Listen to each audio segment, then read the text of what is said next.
I would say that many people's assumption or theory about what's disrupting marketing right now is that it's something to do with AI, right? That AI is somehow overturning the industry. Maybe it's replacing jobs. Maybe it's putting people out of business. Maybe it's responsible for this destruction of value in all these agencies and consulting world. Maybe it's what's causing CMOs to have such short tenures. I don't actually agree with that. I think that what's really going on behind the scenes is sort of three things. The first one is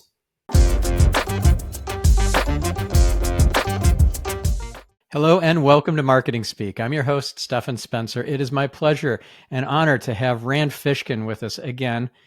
He is a repeat guest and just a brilliant and amazing soul. He's the co-founder and CEO of SparkToro and of Snackbar Studio. He's the author of Lost and Founder. He's co-author with me on the first two editions of The Art of SEO. He's husband to an award-winning author, Geraldine de Rutier. And like I said, an amazing human. So, Rand, it's so great to have you back. And I'm really excited to hear what you have to think and say about this crazy stuff that's happening in the world, and not just in marketing, but in the big monolithic companies like OpenAI and Google and Microsoft and so forth, and how this is all going to play out for us business owners, marketers, and consultants and all that. So welcome to the show. Thank you, Stephan. I appreciate you having me on. And yes, I have much to say. I have many passionate thoughts on this matter. Yeah. So let's start there. Let's start with, maybe the existential threats that you see are credible and real, and those that you think are mirages, and what we should do about it. Yeah. So interestingly, I think that I would say that many people's assumption or theory about what's disrupting marketing right now is that it's something to do with AI, right? That AI is somehow overturning the industry. Maybe it's replacing jobs. Maybe it's putting people out of business. Maybe it's responsible for, this destruction of value in all these agencies and consulting world. Maybe it's what's causing CMOs to have such short tenures. I don't actually agree with that. I think that what's really going on behind the scenes is sort of three things. The first one is macroeconomically the COVID, what I'm going to call bump and slump. So this is essentially that during COVID, tons and tons of companies saw massive adoption of the online world and the digital world. Digital marketing, as a result, got a huge bump. Every business in the world that wasn't online had to get online. Everyone that was online got way more customers. The world just became internet centric. And as a result, many people overinvested in the trajectories of their budget. This bump was followed by a slump because in 2022 and 23, and certainly this year, things are, if not returning to normal, they are returning to a new normal that is much less offline than would be anticipated. If you were to take the average growth rate between 2010 and 2018, that's what realistically the last few years looked like, with this outsized bump. And so now that slump is causing a ton of businesses to retract their investment. And simultaneous to that, the second big factor is the end of cheap money, right? Mm-hmm. So I'll give you an example. So Stephan, SparkToro is a weird kind of company. The company I run, one of the companies I run, the other one's weird too, but SparkToro we had about $750,000 in the bank. And I talked to my co-founder, Casey, and we were like, well, should we try and make these investments? Maybe we should take a risk on hiring someone new. And perhaps we should put some money into, sponsorships or advertising, or trying to get some new data. And then we looked at the interest rates on the bond yield, US Treasury bonds, right? Which is basically zero risk. Boy, we could make 40 grand this year just by throwing that into a T-bond. You know what? Let's do that. Because we're an LLC, the profits flow directly to us. Let's just put the money in a T-bond, and then we'll figure out our strategy at the end of the year and see if we get to a place where we really want to make those investments. And a ton of companies are like us. They are putting their money into this safe interest earning place, whereas before they would have been spending it in the economy. This is obviously intentional, right? The Fed and the government and the Biden administration, they want to slow down consumer spending. They want to slow down economic growth because inflation got out of control. It looks like it's having some success, although obviously there's always challenges with this kind of thing. So that is slowing things down, number two. And then number three, what I'm going to call the rise of the zero-click universe. Zero-click everything, every single platform, Facebook, Google, Instagram, Reddit, YouTube, LinkedIn, TikTok, Mastodon, Mastodon's the exception, but Threads, all of these places have biased against links. Google answers more and more queries without requiring a click. Facebook and Reddit and Instagram and LinkedIn and Twitter and Threads, they all have algorithms that bias against links. You put a link in your post on Threads, it's going to do worse than if you put no link in there. This universe of zero-click everything is really dragging down a ton of marketers who spent the last quarter century being trained to measure and invest based on the traffic they could drive from each source. That is creating a ton of frustration and a ton of misattribution and a whole bunch of problems as well. In my opinion, those three things, not the rise of AI broadly, are responsible for what we're seeing in the marketing world right now. Interesting. Yeah, we'll have to dig deeper into that. But first, what is your position on AI? Is it an existential threat, or is it one of the best things that could have possibly happened to humanity? Anytime a big new technology launches, let's say the mobile phone or social networking or the internet, the answer is always a little from column A and a little from column B, right? Yeah. I would say that the internet disrupted many businesses, but it didn't really destroy economic value. It gave many more jobs all over the world. It sort of reduced friction of commerce and connection. It created plenty of problems, no argument, but it also solved lots of problems. AI is probably pretty similar to that. I've argued that AI is a lot like the rise of spreadsheets in the 1980s. Like it just takes a ton of work that was manual and awkward and a pain in the butt and took particular kinds of skills and slide rules and graphs and whiteboards, blackboards, and made it much more automated, much more high quality, much more efficient. I think that's what AI, large language models and generative AI, broadly speaking, do. They make a whole bunch of kinds of work potentially more efficient. Is that transformative? Yeah, I think it is for a lot of people. I use some AI things. I'll be honest. We use AI a little bit. OpenAI's API anyway, inside SparkToro for some types of queries where we can't get a good match on an audience. And we try to use OpenAI to essentially broaden that audience to understand who the people in that group might be, and then use our normal heuristics to apply that data.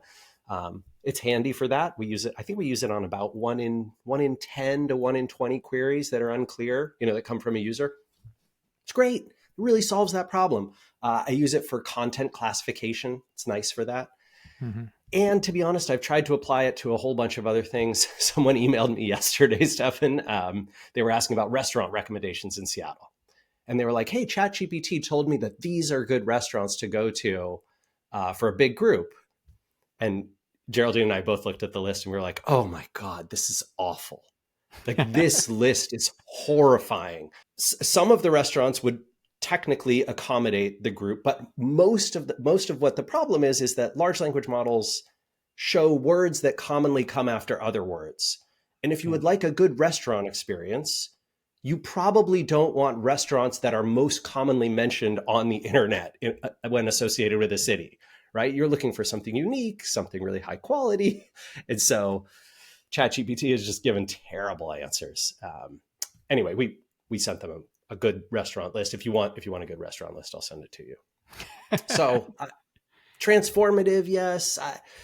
Existential threat, I don't think so. Best thing since sliced bread, maybe for some people. Well, I think we're going to be blown away by what's coming. My perspective on this is to maintain a level of positive expectancy, because you create your own reality. And so if you can look at this as a positive thing and not as just a ticking time bomb, you're going to end up with a happier time. Yeah, I think that's reasonable. I mean, I think of it a lot like, do you remember mobile apps? I remember we were at all these conferences, right, Stefan? And you and I had this conversation probably years ago, but the rise of mobile apps in like 2008 to 2010, 11. And there was always panels and talks at these conferences, tons of content about how every business needed a mobile app now. You had to get a mobile app. And the reality was that was pretty dumb. Like 99% of businesses don't need a mobile app. The average consumer only has about 40 apps on their phone ever. Most They probably apps, use three of them, maybe yeah, four. and they probably use three of them. And most apps should be a really good mobile website, right? But for some reason, app world and app adoption was just massive. And my suspicion is AI is a lot like this. Many businesses can benefit from using AI to solve the problems that AI is best at solving. Should everyone completely adopt AI for every one of their processes? No, right? The right way to think about any new solution that comes out is, what are my biggest problems? Can that solve my biggest problems? Is it the best solution for my biggest problems? If so, great, prioritize it. If not, what are you doing? I don't think this is NFTs, but the hype cycle around it sounds a lot like NFTs, and that scares me. Do you own any NFTs? Thank God, no. I did not buy into that hype cycle. I'm glad to say. So, what's your position on Threads and on X, or formerly known as Twitter? Yeah. So, well, Twitter. I think Twitter and Threads. The nice thing is there's data there. I don't. I've seen some of the estimates that say Threads already has more active users than Twitter. I don't think that's correct. The data that we have access to, which is we buy clickstream data from Datos's panel. They've got a little over 10 million devices in the United States. So good coverage, right? We're talking about a significant number of devices, and that's fairly representative from what we can see of the broader internet world. It has its biases, of course, like any data set, but similar to like what ComScore was doing a few years ago or what SimilarWeb has. And what I see is that Threads has got about somewhere between a third and half the daily active users that Twitter does, but it is growing, whereas Twitter is obviously shrinking. Right. So you can see that the activity, the number of daily active users, the sort of number of pieces of engagement, right, that your posts might receive on Twitter, especially if they contain links, is dropping pretty dramatically and down about 35% from November of 2022 when Elon bought it. So I mean, I think the answer there is within a few years, if current patterns continue, Threads will be the primary or dominant text-based social network. Blue Sky and Mastodon. I love Mastodon. I wish Mastodon was winning. I think it's the best one, but it's not. much as I might like to hype it over the other ones, it does look like Facebook really knows what they're doing here, and the fact that they can insert Threads into Instagram, where they already have over 1 billion active users, of course, that's just an unfair competitive advantage over everyone else. And Twitter, the owner is obviously just kind of melting down and going off the crazy rails. And I go to my feed. I log in about once a week nowadays, whereas I used to log in multiple times a day. And like all my notifications were coming from like, I don't know, Tucker Carlson and people who think Jews shouldn't exist. And I'm like, I don't think this is a platform for me anymore. I don't know why these notifications are in here. I don't follow any of these people. So it's a strange place. I suspect it'll continue to last for a while longer because momentum and brand are extremely powerful, incredibly powerful. But eventually, if things continue as they are, it'll enter the death cycle.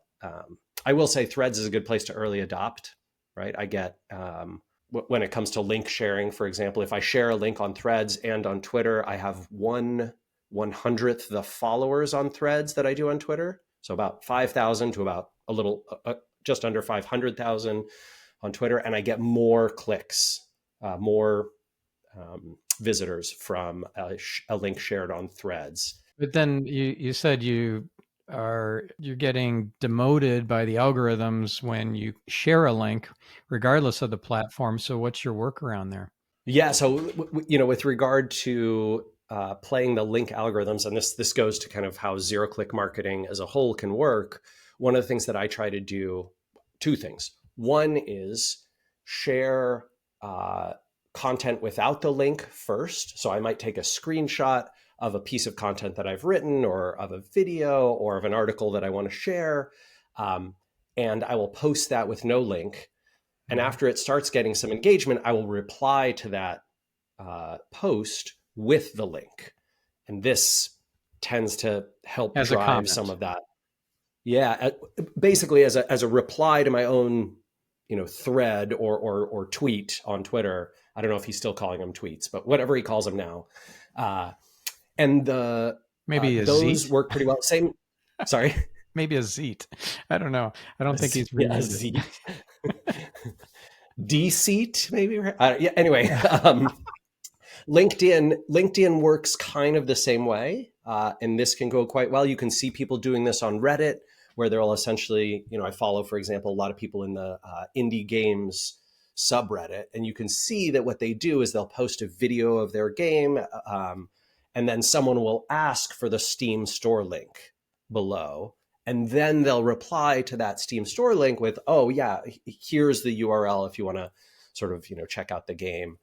Very smart, right? You play to the algorithm and the system and the user preferences, and you sort of give that link after it's been requested. The other thing that I do is something called engagement streaks. And I would recommend this to a lot of folks as well, which is essentially get the algorithm to prefer your content. So, I might post 3 or 4 things that I know will be relatively high engagement, or I suspect and hope will be relatively high engagement. And then after the algorithm is like, oh man, Rand is on a roll, his content is getting high engagement. Now I'll share a link, and the algo preference will still show that link to a substantive number of people, much more so than if I had just shared that without that engagement streak running first. So do you have a couple of examples, like case studies of zero-click marketing and engagement streaks in your marketing for SparkToro, or in clients, customers, users of SparkToro who have shared strategies with you? Yeah, interesting. So the second one, not so much, because full disclosure, SparkToro's value proposition, the thing that it helps people with, is audience research more so than zero-click content, which I think would be a tough thing to help someone with from a software perspective. It's really more of a consultative type of relationship that probably helps with that. But yes, if you look at nearly all the marketing that we do for SparkToro, you can see these two tactics in tandem being heavily engaged with. We also use some tactics in our email newsletter. So we try and essentially provide the value inside the newsletter without requiring the click, rather than making our email newsletter traffic driving centric, right? You can get, let's say, 75-80% of the value in the newsletter without ever clicking on a link. And this is something Amanda has intentionally done over the last couple of years, sort of turning the wheel towards zero-click value in all of the content that we produce. We also do this. My most effective tactic for this, Stephan, and you can see this in my LinkedIn feed quite a bit, is videos. Mm-hmm. So I will film 1 to 3 minute long videos. I will put them on usually LinkedIn, sometimes Twitter as well, Threads, Mastodon, other places. And those videos will show off a marketing tactic or a strategic idea. They'll analyze someone's website, someone's audience. They'll use SparkToro sometimes, or not. Sometimes it's just kind of, hey, here's this valuable way to think about solving this marketing problem. And when I share those videos, the full video is online and it's in the feed. It requires no click to YouTube or to a Wistia link or to the website. For folks who've been following me for a long time, you might know that I used to run a company called Moz. And for about a decade there, I ran a very popular video series called Whiteboard Friday. And I would argue that today, Whiteboard Friday would not work so well. It is 10 to 15 minute long videos. Those videos live on video embeds on Moz's website. It's tough to drive traffic there unless you already have tens of thousands of subscribers to the blog and the Whiteboard Friday video section, which Moz does, right? That was something I built up over the years I was there. But nowadays, launching something like that, really difficult, right? We're in a new age of consumption preferences, and those consumption preferences are short, snappy, give me the value right in my feed, don't make me click on something. Sadly, I would say even if all the social media algorithms did not bias against links, even if they were super link friendly, people prefer content in their feed. They want it delivered right there. They don't want to have to click. They don't want to go off the site. You get the security warnings. You get the accept all the cookies. You know, all those kinds of barriers and friction. People want to see it right in the feed, and so that's what we create. And what we instead rely on, what I rely on, is someone's going to watch that video, and if that thing appealed to them, they might Google SparkToro or go right to sparktoro.com. They'll type it into their browser and they'll try out the product. The frustrating part is I can't measure it, right? Or I can't attribute it. I can see a lift in, oh, more people tried SparkToro this week than last week. People tried this particular section of SparkToro. Okay, that's probably tied to the video I put up yesterday or last week. Great.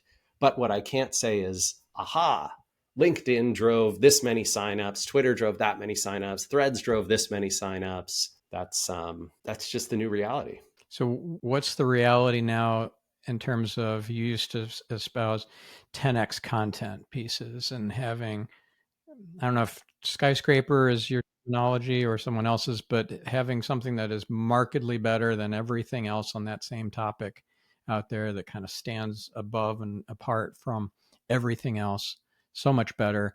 Is that still a valid strategy these days? God, I wish I could say yes. I wish the answer was yes, but man, I mean, if you look at what does well and what's popular, you will not see 10x, right? So I think it would be disingenuous to recommend that as a tactic. It used to be a really good way to outrank your competition in Google, like producing things that were way better quality, way more in depth, way more data, way more richness, way better visualized. All those kinds of things used to drive a lot of better rankings in search.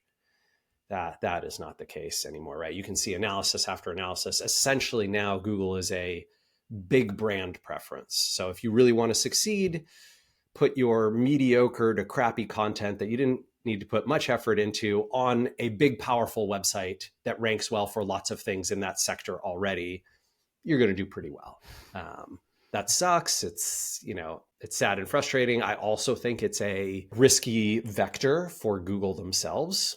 I think they're opening themselves up to some significant risk that something, whether it's an AI driven search engine or something, that some other solution, right? Like, people have been talking about how younger generations use social media, primarily Instagram and TikTok especially, to find answers to questions rather than going to Google. I don't think that's nearly as popular media would have you believe, right? That the statistics don't bear it out. But I do think it's a real phenomenon that does happen sometimes.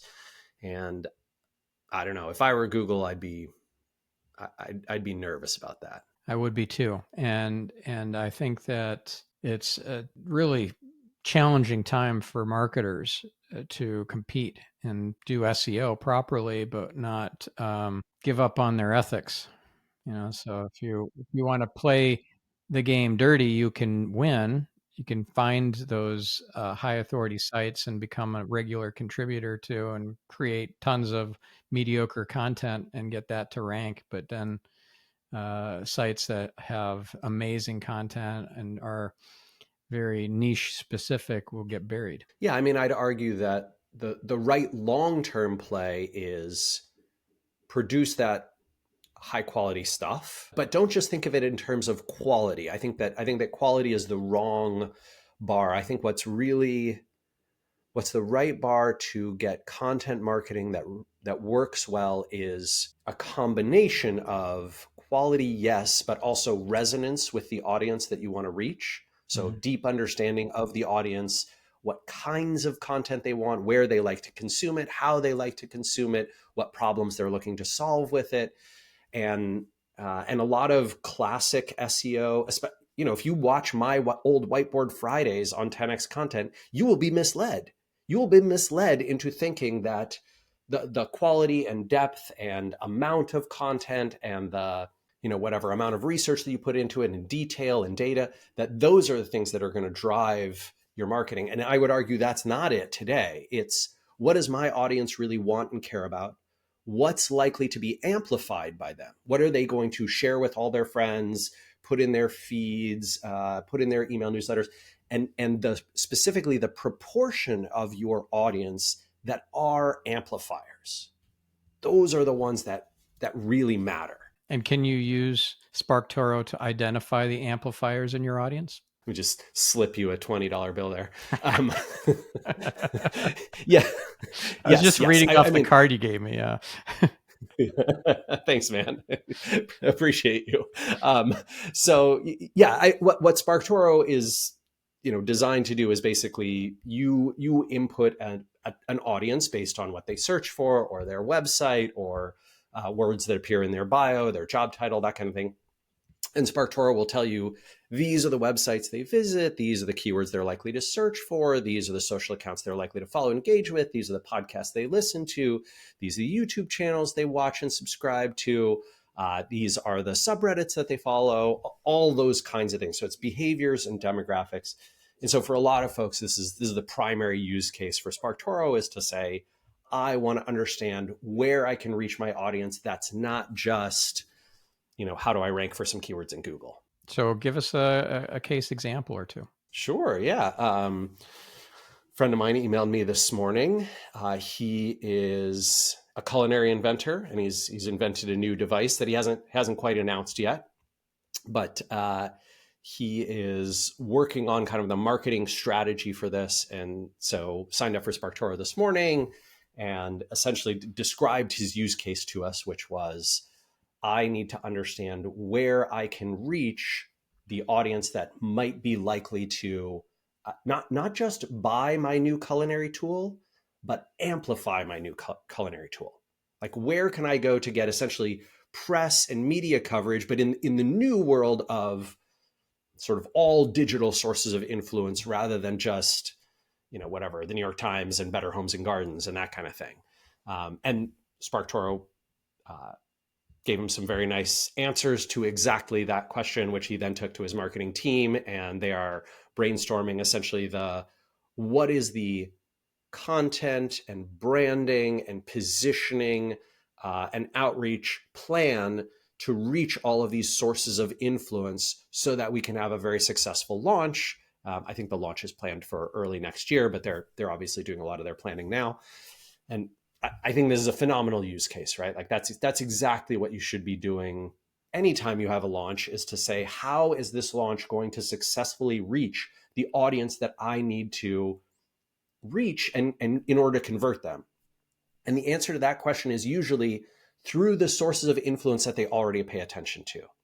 Because for any given launch, what you cannot rely on is you cannot rely on people to have already heard of your product and go to Google and search for the generic thing, and then you to rank highly for that. That is just not how any launches work. I shouldn't say any. There are a microscopic few where that can be effective.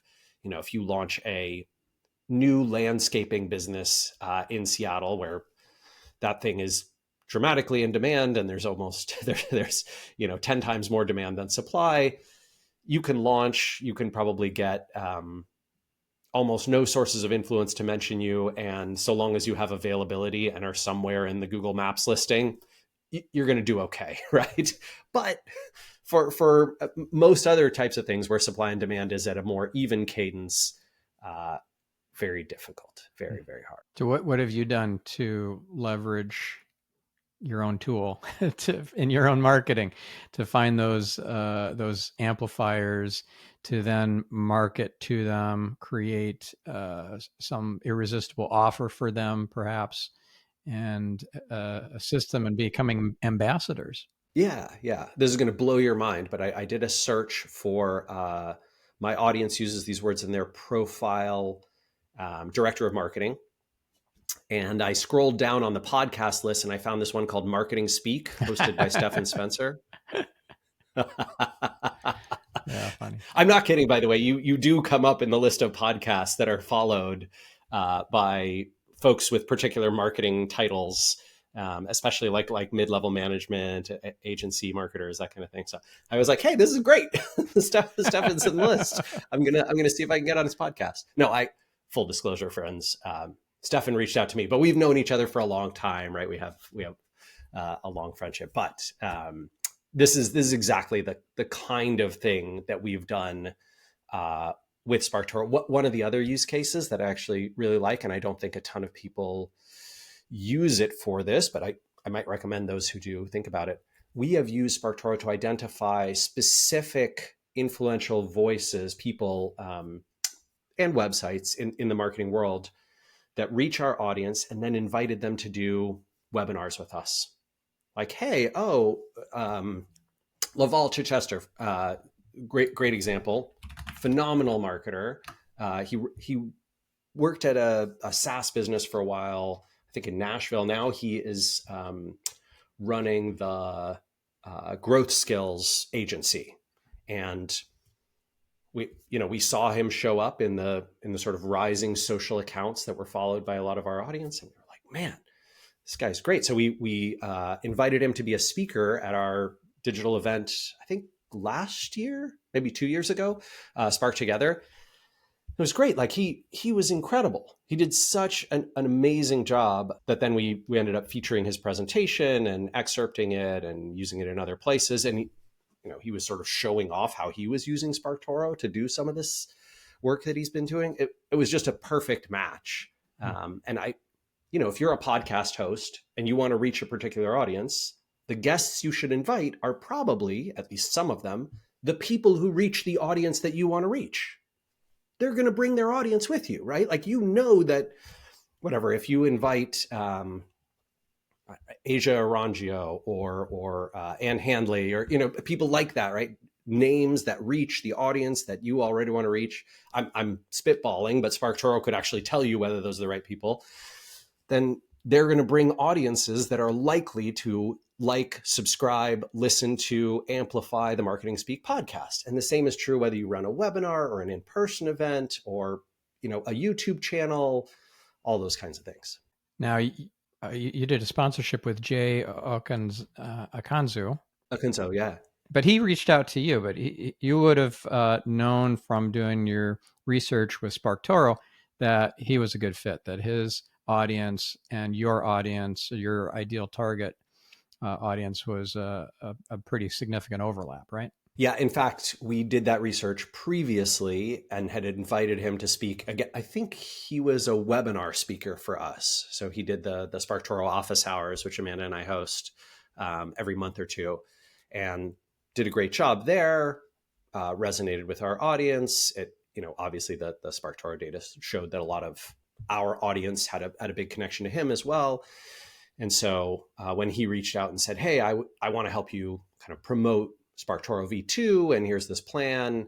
We loved it. He's launching a new sort of video and podcast series, and as part of that, wanted like an inaugural sponsor, and it just made good sense. We haven't done that before. This is our first ever partnership of that kind.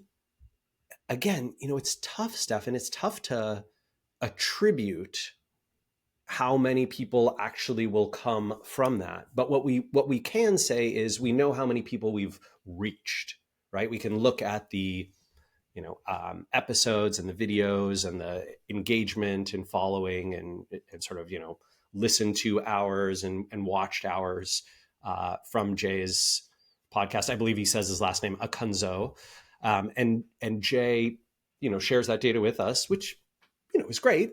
We can sort of get a sense for, can we reach people scalably through that in the future? If that goes well, I think that in the next quarter, we might consider doing more of those. I know that, who was I talking to? Oh, I was getting interviewed by Tim Sulo from Ahrefs, Mm-hmm. and he said that this was a big part of their sponsorship and promotion strategy the last few years, that they basically made this investment into sponsoring sources of influence in their sphere, and looking for the lift from that, but not trying to attribute every single visitor that came. And I think that's a smart strategy. Yep. Yeah. Speaking of Ahrefs, maybe there might be an acquisition or a target for you might be a target for them acquiring another tool. It's possible. I mean, we're in this weird position. Casey and I had a chat about this. So we have this strange funding structure at SparkToro, where essentially our investors put in 1.3 million. We spent a little more than half of that to sort of get our product launched, and then took another 6 months to kind of hit break even profitability. And then we kind of built up our cash reserves, and we paid our investors back their original 1.3 million. And now every few years we can pay dividends, right? So the dividends go out pro rata to the shareholders. So our investors own about 26, 27% of the company. And, Casey and I had this thing where we were like, look, if somebody offers us, 10 times revenue for SparkToro or 20 times revenue, yeah, we'll probably think about it pretty hard. But if someone offers us the normal multiplier on a SaaS business, 3 to 6x, we're going to make that in dividends in the next 5 years anyway. Why would we ever sell? Like, what's the incentive to sell the business? We love running it. We love operating it. Maybe that'll change at some point.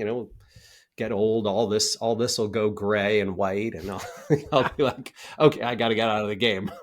But until that time happens, yeah, it's going to be tough to buy us.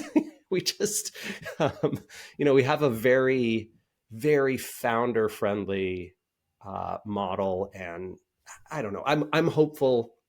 I talked to you about this before we started the show. I'm really hopeful that more people will consider funding their businesses in this way, because I think it's so much friendlier than what I used at Moz, which was venture capital classic VC model, in which 0.9% of companies kind of beat their investment rate of return, and everybody else has a bad time. This is not to say, Tim, if you want to make an offer, you're welcome. You're welcome to. Like, don't let me stop you. Yeah, and don't you offer like some sort of templates or some information about how to implement this indie funding model that you used with SparkToro for somebody who wants to kind of replicate it? Yeah. So we've open sourced our docs. We paid our attorneys extra to basically make an open source version of the documents so that anyone can use them. I still recommend using an attorney, but you won't have to design all your paperwork from scratch. And a few companies have already used this to build their own rounds. The accelerator and fund Tiny Seed, which Geraldine and I ended up investing in, they use SparkToro's model as the basis for their funding structure as well. So yes, I recommend this to a lot of folks. I think it's just super friendly. We obviously don't get anything from it other than a sense that the world is a slightly better place, slightly more fair for entrepreneurs. But those docs are online. If you Google SparkToro funding, you'll find a link to all the open source docs. And if you want to get more detail on that after you go through those, I have some of the other documents that we didn't open source for a variety of legal reasons. You can email me, rand@sparktoro.com. I love helping people with that. Awesome. And we'll include the links to the various things that are publicly available in the show notes for this episode. So that's very generous of you. And also, I think it's important for our listener to understand that when you wrote that book, Lost and Founder, it wasn't just a cautionary tale or sour grapes or whatever. You really did want to shift the industry and make a positive dent in the world, and this is just an example of that. Kudos to you. Yeah, thank you. I really appreciate that. Yeah, I think my editor and my editor from Penguin, Nikki, and I really didn't want Lost and Founder to come off as just complaining or just hey, I got screwed by this, system. I didn't, right? Moz was an incredible career building move. It established a reputation for me, and I got to kind of ride the wave of the growth of search marketing. And I know we both did, right? And there's so many lovely people who've come into my life, including yourself, through that experience. I just think that Moz could have and would have been a smashing success if it had raised capital in a different fashion.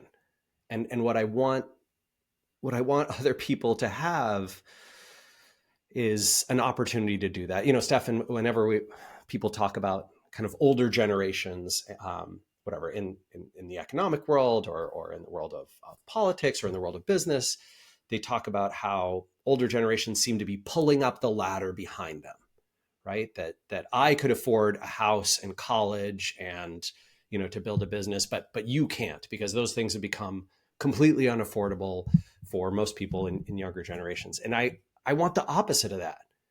I want to build staircases and escalators and elevators so that people can come up more easily than we did.